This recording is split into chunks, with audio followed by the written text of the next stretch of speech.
Germany. For centuries, the industrial and cultural powerhouse of Europe.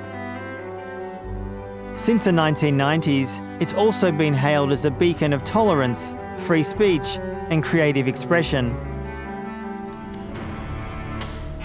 But that tolerance never extended to discussion of Israel and Palestine. Violence is justified! Resistance is justified! When people are occupied! When people are occupied! And after the October 7, 2023 Hamas attacks and Israel's subsequent war on Gaza, the authorities clamped down even harder. Artists are having shows cancelled. People are losing jobs. Yesterday, I got fired. Activist houses are being raided by the police for a tweet. And protesters against the war have felt the full force of German law. And what I find shocking as a German citizen and a Jew is that all this is being done in my name, in the name of protecting the Jews. Everything you see and hear, it's purely anti-Semitic. It's hatred for Jews.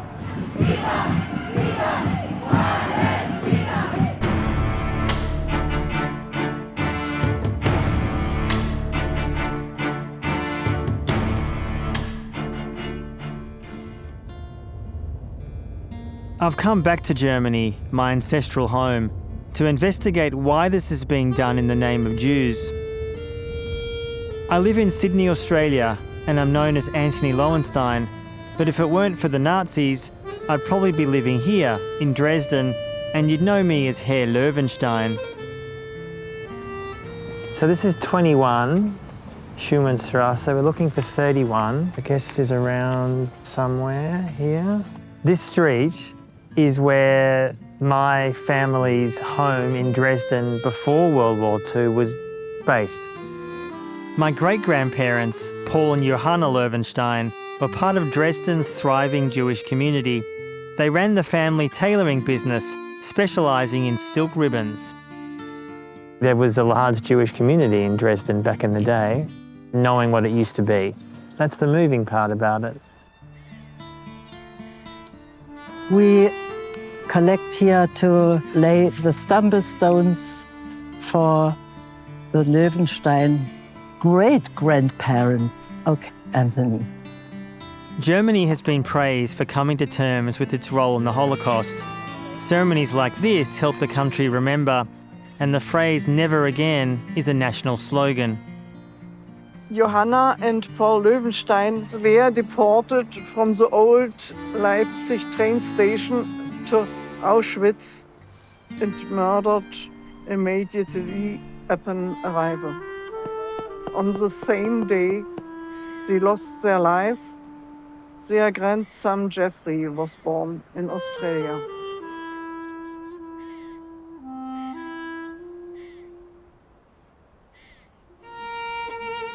This is the old Leipzig train station where my great-grandparents left Dresden for Auschwitz.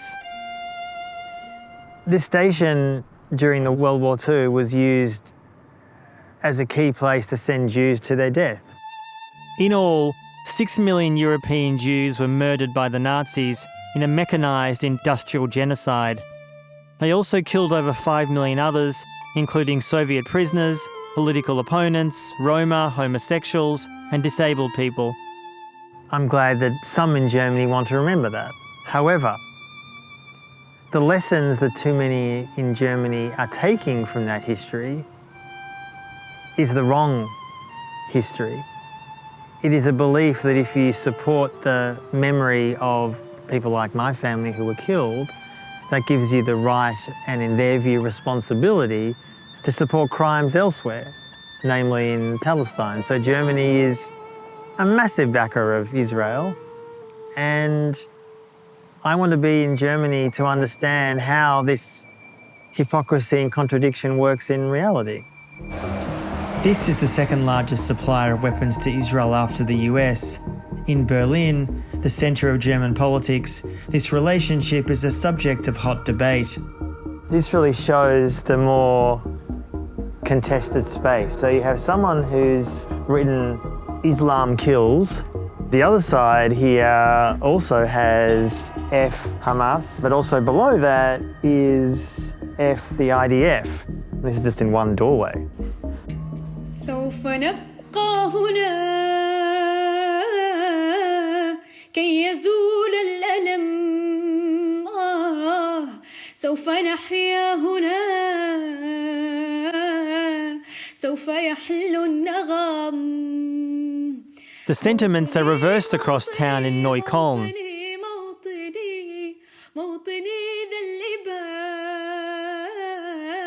Wafa Saeed has become a social media sensation through her Palestinian folk songs. I'm meeting her to get a sense of life here for the largest Palestinian community in Europe. Neukölln is filled with Arabs and Palestinians especially. Most of the Arab majority not only live here, but also they shop here. But now it's connected with police and problems and violence. Just too much sometimes. As the centre of the Arab community in Berlin, this was also the centre of protests against the war on Gaza and of the police's response.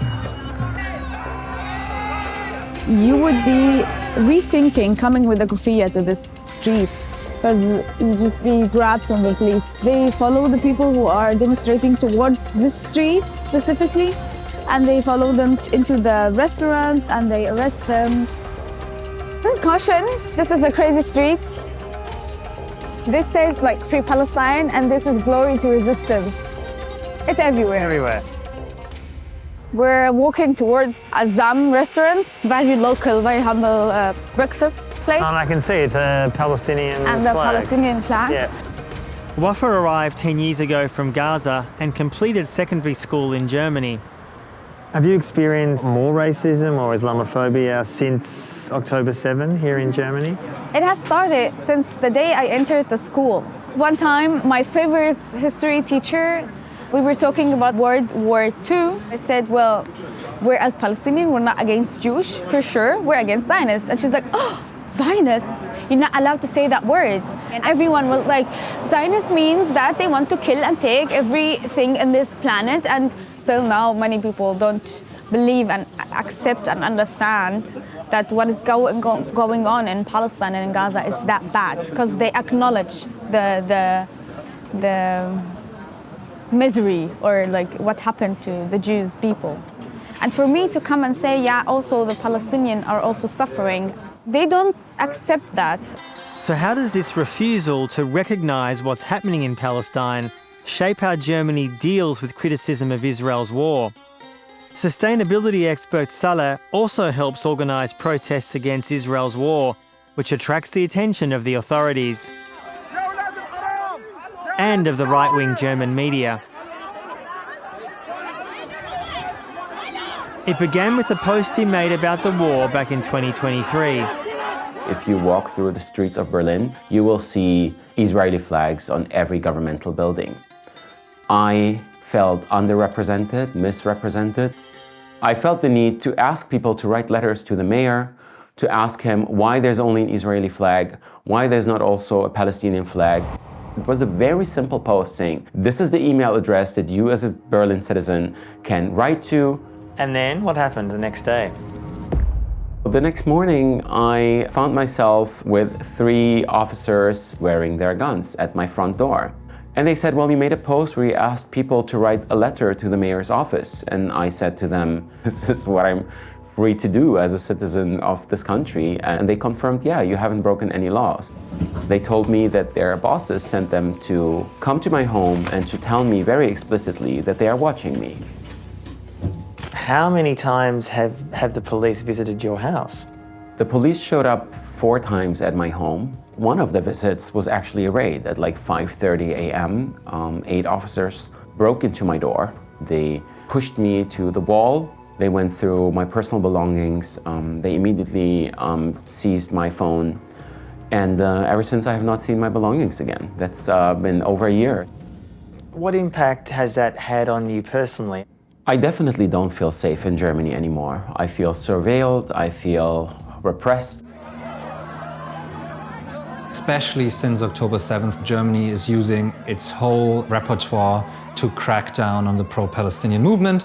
We see the very extensive use of criminal law to criminalize free speech that is exercised in solidarity with the Palestinian people. Alexander Gorski has been defending many activists caught by these laws. Let me ask you practically about what this restriction of freedom of speech means. For example, if one says at a rally on a sign, "From the river to the sea, Palestine will be free."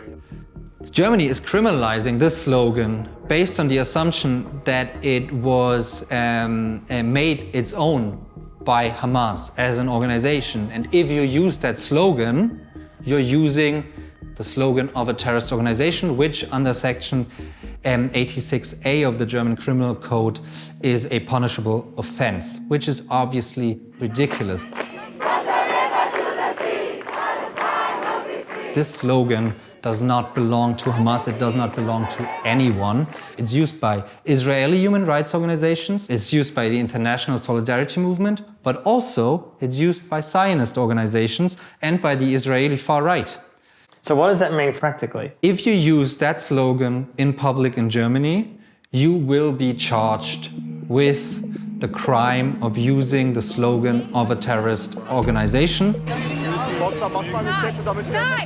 And if you shout that phrase at a rally, you will be arrested and charged. There was a recent legal case where someone had a sign, I think, saying, "Have we learned nothing from the Holocaust?" If you compare the situation in Palestine or in Gaza specifically to the Holocaust, the state prosecutor will charge such statements as Volksverhetzung, which is basically incitement of hate, which is a very problematic legal norm because it severely limits free speech.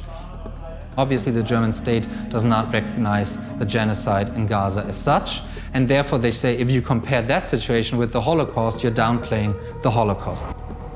And if you're an Israeli-born German Jew, just saying you're against the war in Gaza can get you arrested.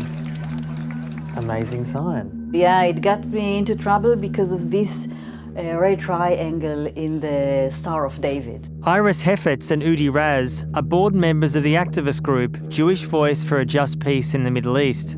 This is my watermelon kippah, symbolizes the color of the Palestinian flag.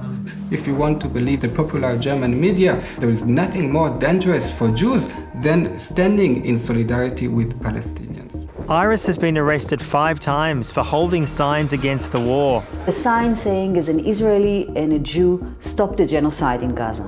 They confiscated our signs and we were charged with incitement for hate speech.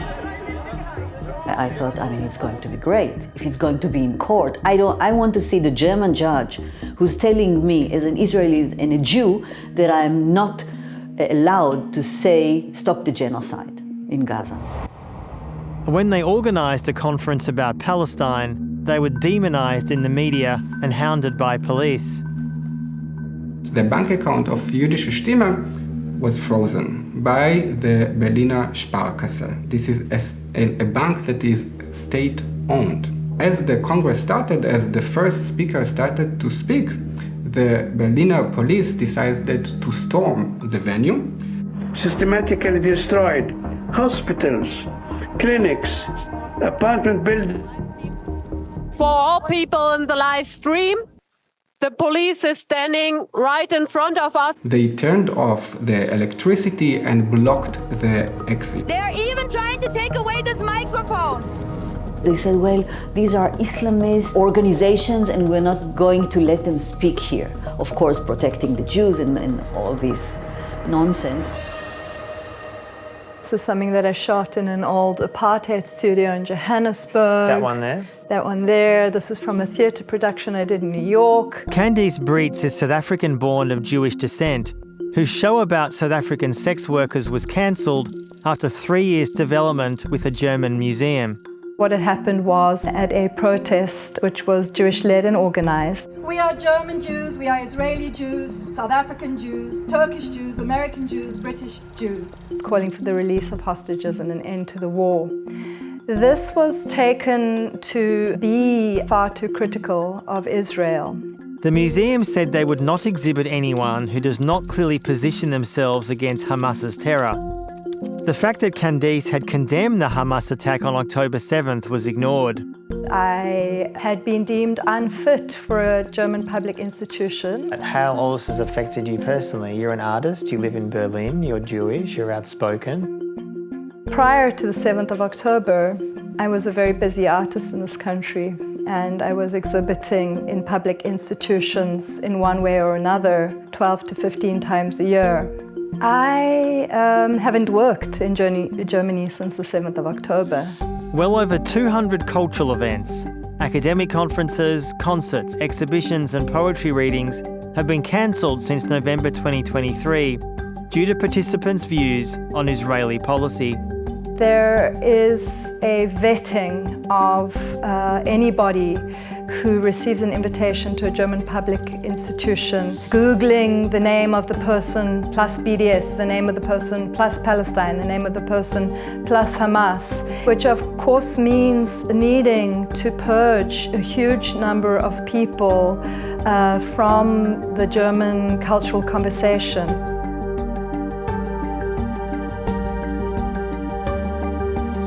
The German state wants to create fear within certain communities, and I think they are succeeding by doing so. And I also think that the crackdown on free speech, if you take it as a combined force of repression, it leads us into a very worrisome direction. But that's not all of it, because what we have seen, especially now in recent months, is the instrumentalization of migration law in order to go against the pro-Palestinian movement. Migration law is mostly used against Arabs. It's used by the withdrawal of their refugee status because they participated in the wrong demonstrations and therefore receive expulsion orders. Amin Rajoub is a Palestinian food vlogger currently facing deportation from Germany due to his activism. So you run a very popular Instagram channel. Yes. Food blogging. Tell me a little bit about that channel and why you do it. We hear always like, there's a war in Palestine, there's apartheid, there's occupation, but no one talks about the Palestinian culture, no one talks about the Palestinian traditions. So I wanted to start something where I can talk about my culture. I can say this is Palestinian food. But after October the 7th, he switched from recipes to informing his 85,000 followers about Israel's war on Gaza. Wenn ich hier die Möglichkeit habe, mit verschiedenen Mehlsorten zu experimentieren, haben die Menschen in meiner Heimat nichts zu essen. And helped organise protests in his hometown of Hamburg. Nach 1,5 Jahren Genozid war ich selbst psychisch am Ende. Ich brauchte eine Pause. So bin ich nach Palästina gereist, um neue Produkte zu besorgen, aber auch meine Familie zu treffen. While there, he attended a rally celebrating the release of 110 Palestinian prisoners in exchange for 3 Israeli hostages. Amin's post showed people celebrating the releases, and a selfie of him near Zakaria Zubeidi, the former head of the Al-Aqsa Martyrs Brigade, who spent at least 11 years of his life in Israeli prisons. To Israelis, he's a notorious terrorist. To Palestinians, he's a hero of the resistance. Da hat die Bild-Zeitung während meiner Reise in Palästina über mich und meine Reise berichtet. Das hat sich sogar so ausgeweitet, dass sogar israelische Zeitungen wie Israeli Home darüber berichtet haben. While he was in Palestine, the right-wing Alternative for Germany party asked Hamburg State Parliament if he could be prevented from returning. Und ich mich dann in extremer Gefahr gefühlt habe in der Westbank. Manche haben geschrieben, der Mossad soll das erledigen. So Amin booked a flight back to Germany. Am Flughafen wurde ich dann überrascht, dass die Flugbegleiter am Flugzeug gesagt haben, alle Passagiere bitte hinsetzen. Als erstes kommen Amin und seine Begleitung raus. Am Flugzeugtür war 6 bis 10 Bundespolizisten erwarteten. Dort wurde mir dann mitgeteilt, dass die Bundespolizei ein Einreiseverbot ausgestellt hat und Aufenthaltsverbot von 20 Jahren für die gesamte EU. His lawyers were able to stop his deportation, but only by starting his whole asylum application again from scratch. Talk about the criticism that was made in some parts of Germany that you were allowed to, I guess, be released and come back into your country. Viele haben gesagt, der Richter soll ermordet werden, der Amin soll ermordet werden. Dass man keinen Judenhasser in Deutschland haben will. Also einen angeblichen Judenhasser. Ich habe nichts gegen Juden.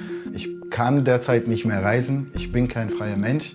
Ich bin derzeit gefangen in Deutschland, ohne einen Reisepass, ohne einen Aufenthaltstitel. Thank you for your very moving responses. And I can smell the food. Yes. So should we eat? Yes, we can eat. Ich liebe Palästina und ich gehöre zu Palästina, aber ich liebe auch Deutschland und ich gehöre zu Deutschland. Habe ich alles in den deutschen Schulen gelernt. Ich habe in den letzten 1,5 Jahren nur das umgesetzt hat, was Deutschland mir seit Tag 1 in Deutschland beigebracht hat. Und zwar Menschenrechte für alle, Freiheit für alle. All Germans are taught about the Holocaust, that it must never happen again, and about the basic law, the constitution which guarantees human rights for everyone. And what I've found being here is that many are genuinely shocked to find their country breaking those laws, like Melanie Schweitzer, a human rights lawyer who no longer works for the German government. Hi. Hi, how are you? Nice to meet you. Melanie was a senior policy advisor, and as the war on Gaza intensified, tried to voice her concerns that Israel was breaking international law. I was a civil servant. I'm a functionary, so I'm doing the working stuff where there's no arena to basically voice this protest. So I decided to become politically active, to run as a candidate. Posting her legal analysis was key to her campaign for the 2025 federal elections. In the last 24 hours, Israel has bombed a hospital, has bombed civilian locations. This is forbidden under international law in any circumstances. During that period, your employer was okay with that. What changed? I needed to change my profiles to be public. And I have also communicated this to my whole hierarchy, to my supervisors. I was very transparent with this, and that was no problem. But once her profile was public, the German media quickly realised she was also a civil servant. It went on saying that I am apparently an anti-Semite and Israel hater. Yesterday, I got fired as a civil servant working at the Federal Ministry in Germany. What was the official reason why you were seen to have done wrong? I apparently violated my principle of moderation when expressing my opinion privately.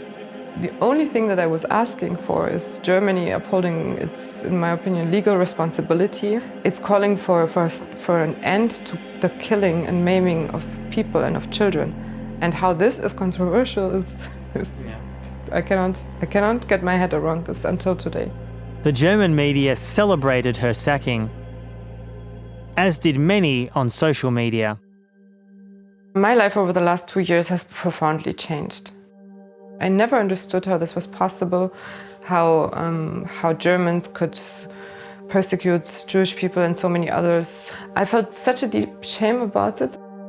We should have learned that people are all the same, they have human rights, and that you cannot there's no justification for killing civilians.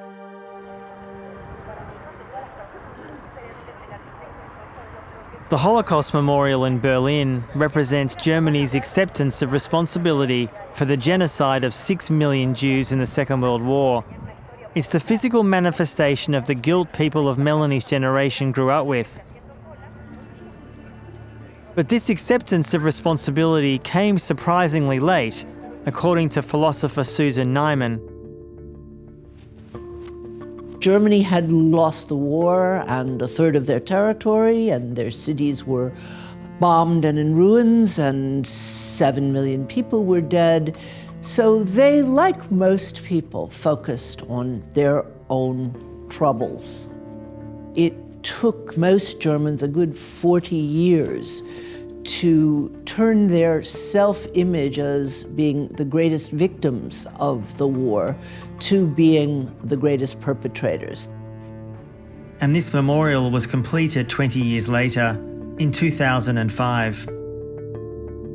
The idea that we are the people who created the world's greatest crimes became a very deep part of German identity in a way that's really very hard to compare to anything else in the world. They couldn't have a national identity based on, blood and soil or traditional patriotic virtues, because that didn't work. So this became really the cornerstone of German identity. To explore what this means for Germany today, I'm going to meet Deborah Feldman. She wrote a best-selling book about her journey from an ultra-Orthodox Jewish family in New York to a new life in Berlin. Deborah, hi. Hi. It's the basis for the hit TV series Unorthodox. In Germany, nobody's ever gotten fired or lost their careers because they have been racist or sexist. There is no scandal that a German politician or public personality can survive in Germany except the scandal of anti-Semitism. It's the most powerful accusation in the country. It is the only accusation that really works, and people are terrified of it. It becomes like a scepter that politicians can wield in their own rhetorical battles and can use to intimidate others when they need to. All you have to do is whisper the threat of the accusation, and your opponent is silent. And it's this scepter of anti-Semitism that German politicians have turned to when they feel threatened by certain groups. In 2017, the right-wing Alternative for Germany party had become so popular they entered the federal parliament. Their base is in the former communist East Germany, where living standards never caught up with the rest of the country. Against decades of government failure to improve things, the AfD had a clear message. It's the immigrants. While the AfD deny any links to neo-Nazi groups, their supporters have often shared anti-Semitic sentiments. Before he became an AfD representative in a regional parliament, Wolfgang Gedeon wrote in a book, "Jews themselves brought about sufficient justification for the hostilities they had to face." Absolutely shocking.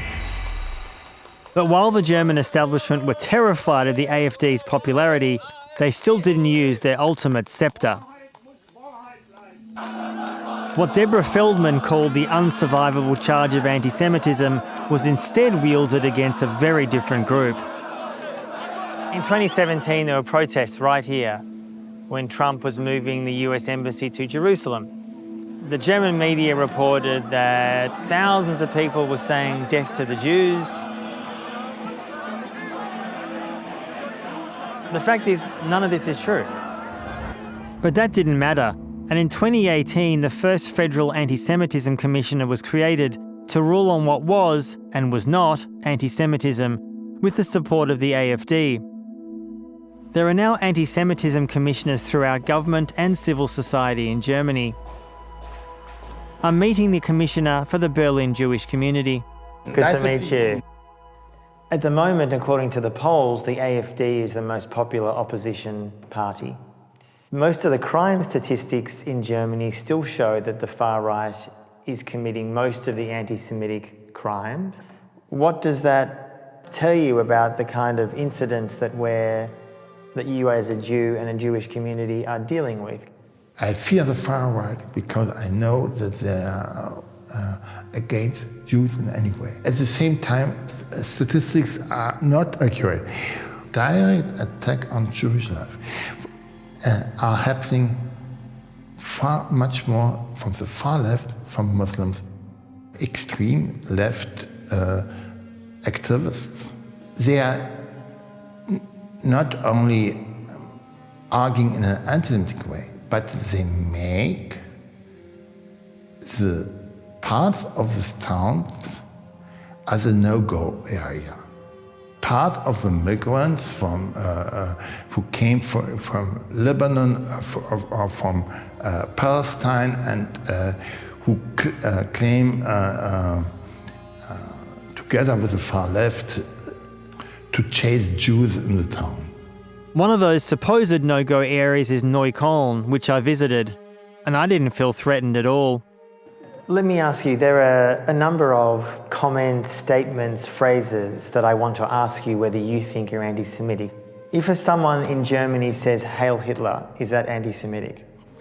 Of course, what else? From the river to the sea, Palestine will be free. There are three words which aren't said, but which are always meant. Palestine will be free from Jews. That's the point. Since October 7, there's been a lot of pro-Palestine marches here in Germany. Is your view that those marches should be illegal? These marches are not pro-Palestinian. They are anti-Israel. But first of all, they are pro-Hamas. This would make it very easy to prohibit them. What do you say to Jews who go on some of these marches? Listen, in every family, there are black sheep. And there are fig leaves. He said a line that I've been accused of for 20 years, that Jews like that are black sheep. They're kind of these crazy Jews who give a fig leaf to extremists. And that's exactly what I've been called for 20 years, that I'm Jewish and I support Palestine, therefore I'm kind of almost a traitor to my cause. It is very clear that the kind of priority of the anti-Semitism commissioners has been to emphasize left-wing anti-Semitism, or to say it's on par with the right wing, which is certainly not true in terms of the threat that it poses to Jews. The fact is that the majority of anti-Semitic crimes are committed by the far right. That's been true all along and remains true according to the police statistics, but those things are not reported on as much. Before slogans like "From the river to the sea" were classified as hate crimes, 83% of anti-Semitic crimes were committed by the far right. This included violent crimes. There was an attack on a synagogue in Halle in 2019 by a white German gunman. A far-right conspiracy theorist tried to carry out a mass shooting, motivated by his anti-Semitic beliefs.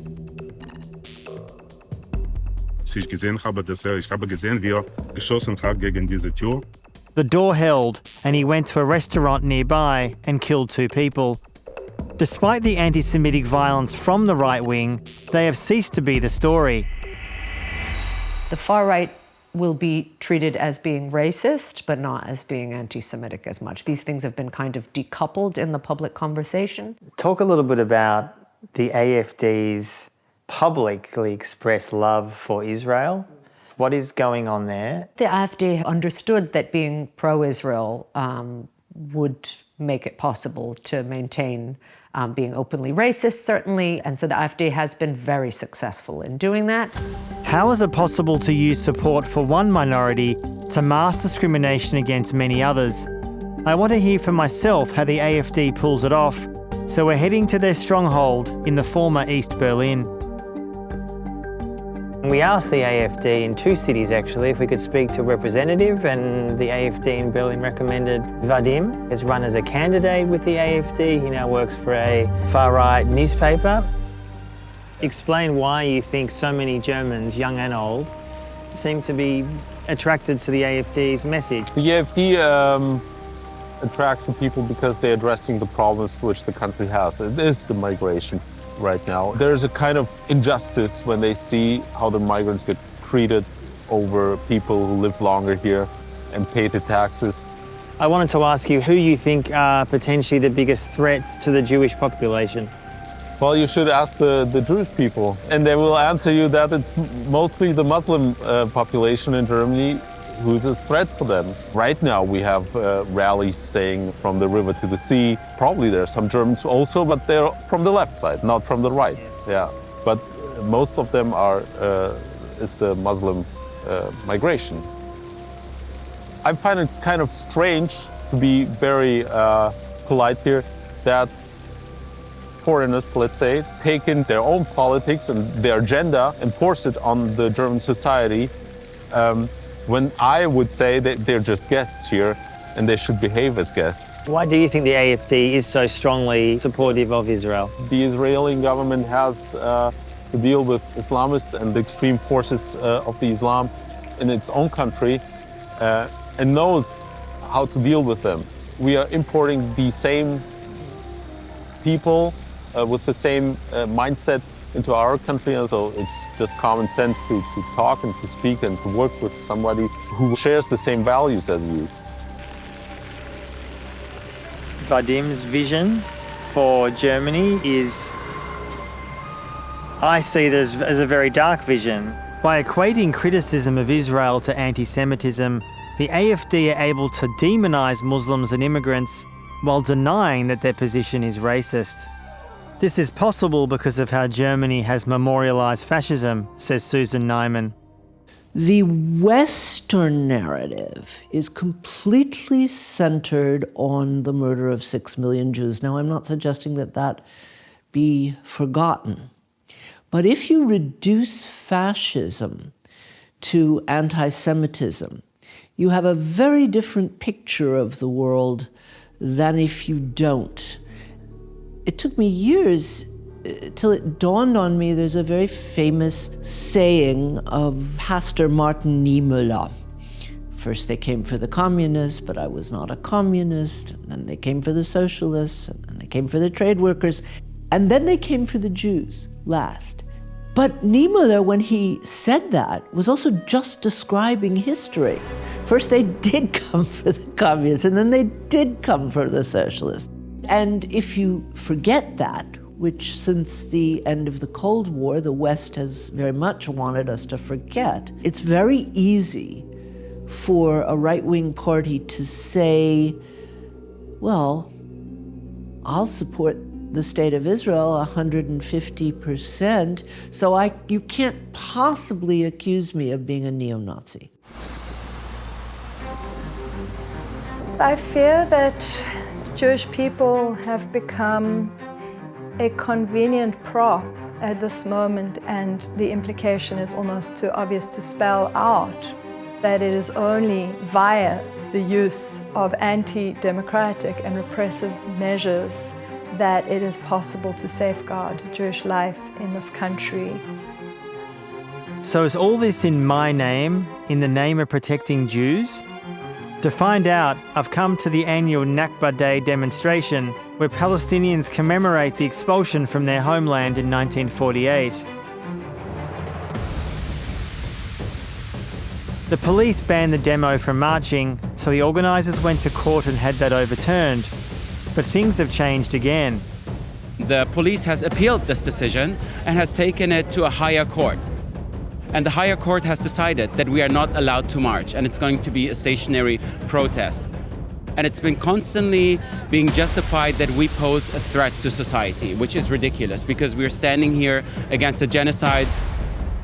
لأسباب تتعلق بالسلامة العامة يحظر حرق الأشياء وبالأخص الأعلام الدمى والأشياء المماثلة.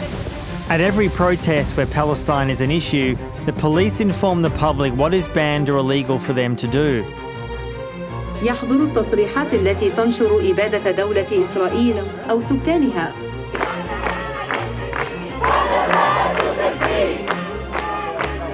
So there's a wall of police behind me, there's a cop standing on the police van there, and you have to wonder why they need so many police just for a peaceful protest. Why are you here today for this protest? So I actually drove with a couple of my friends for 4 hours here because Berlin is the capital of anti-Palestinian repressions here in Germany. It's definitely something that we can't leave them alone with, so we try to come from all over Germany to support. But fearing trouble with the police, many people did stay away, as around 1,000 protesters were met with 800 police. There are all these police over there who were violently grabbing people who were peaceful. They were literally standing there, and the crowd is really angry because, look at this, we can see it's crazy. They're just being pushed for no reason at all, it's just madness.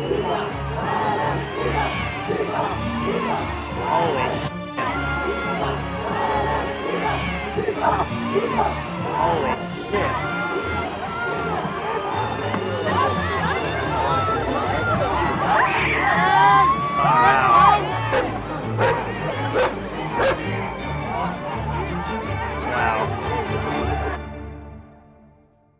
We we saw police, what seemed to be unprovoked, hitting the protesters.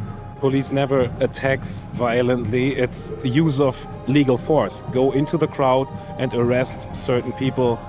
I have now 25 people arrested in the last hour. We have one police officer who is severely injured and had to be transported to the hospital from emergency medical service and our colleagues.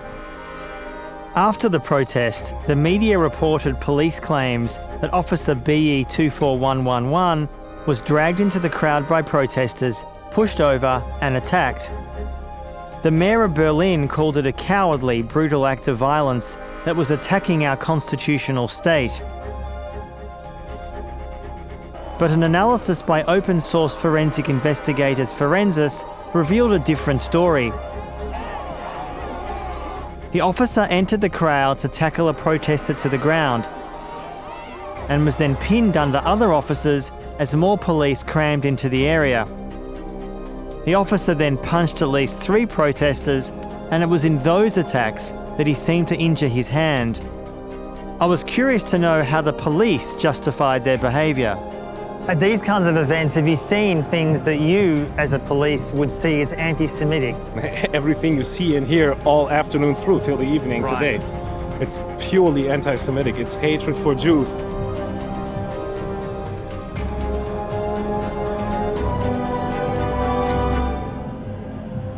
This is the reason why police has to deploy so many officers, because out of this anti-Semitic slogans and slurs and hate crime things, it escalates every time.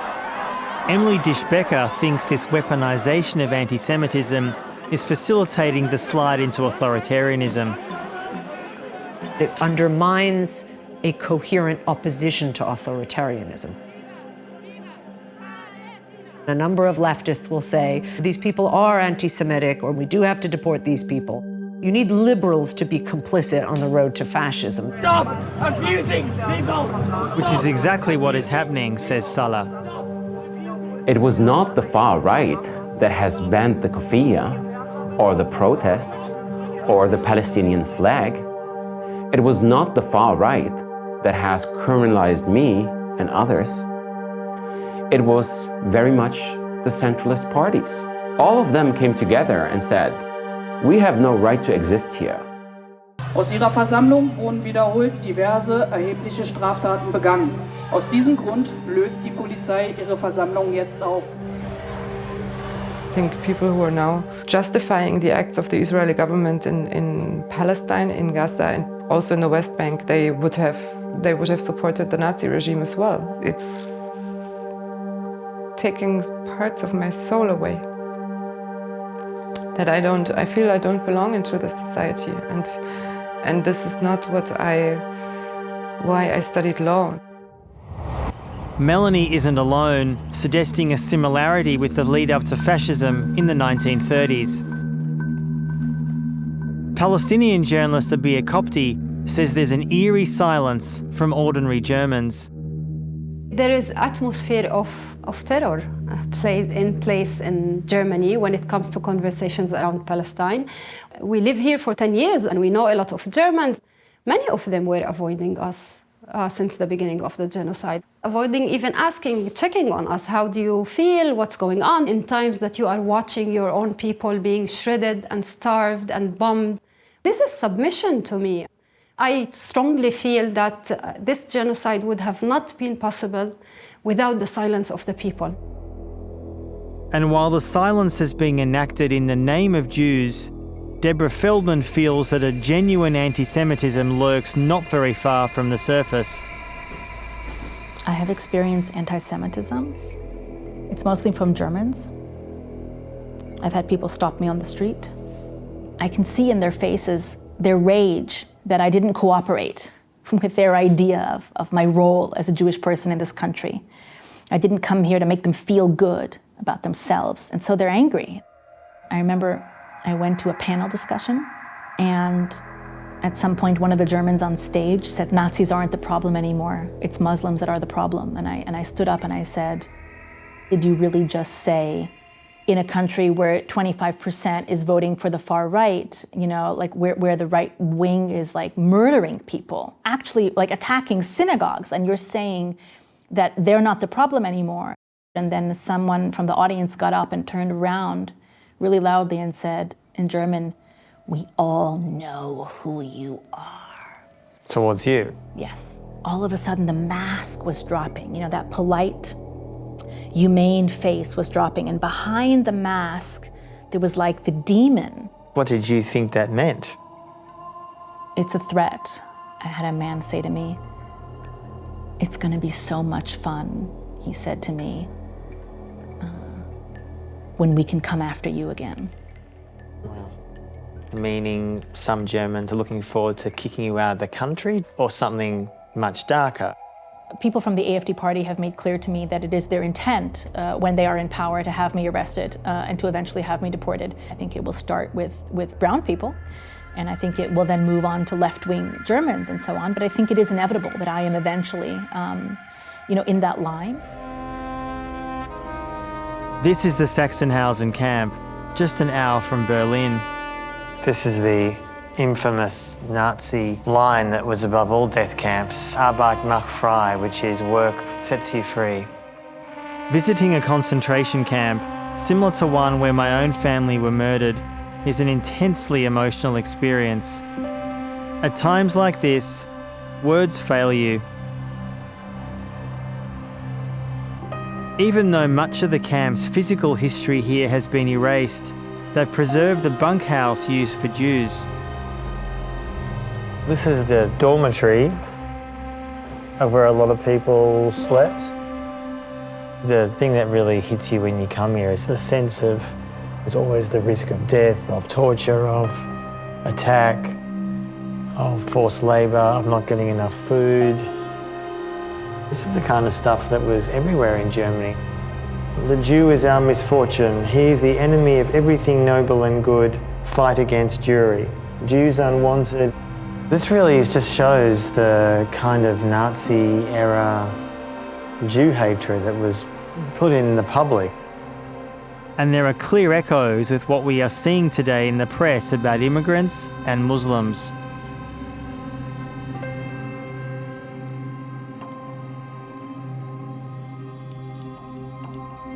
I'm in the execution trench at the Nazi death camp.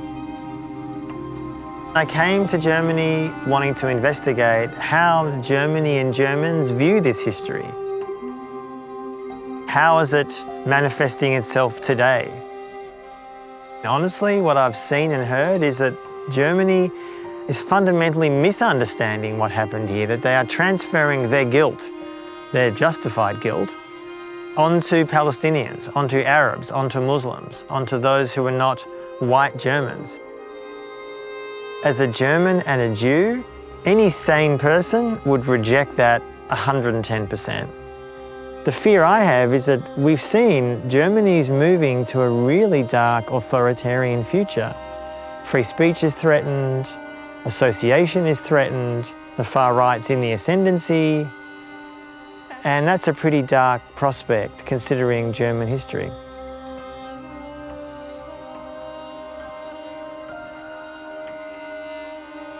But even in the concentration camp museum, there's evidence of dissent. Well, someone has written here, from the river to the sea, free Palestine, F Nazis, which I'm surprised they've left up here. And here, free Palestine, stop the genocide.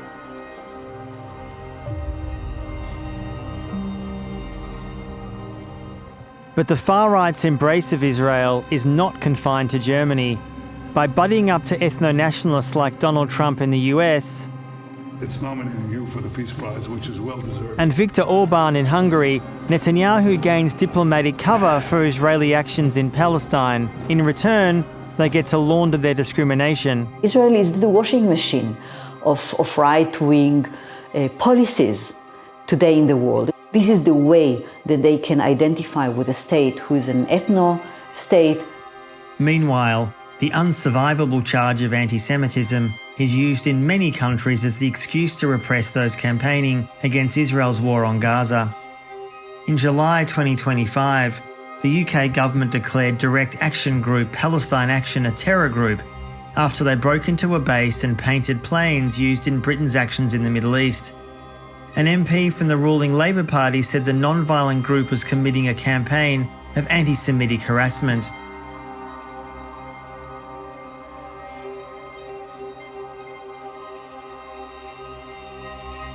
In the US, they're also using the immigration system to silence critics.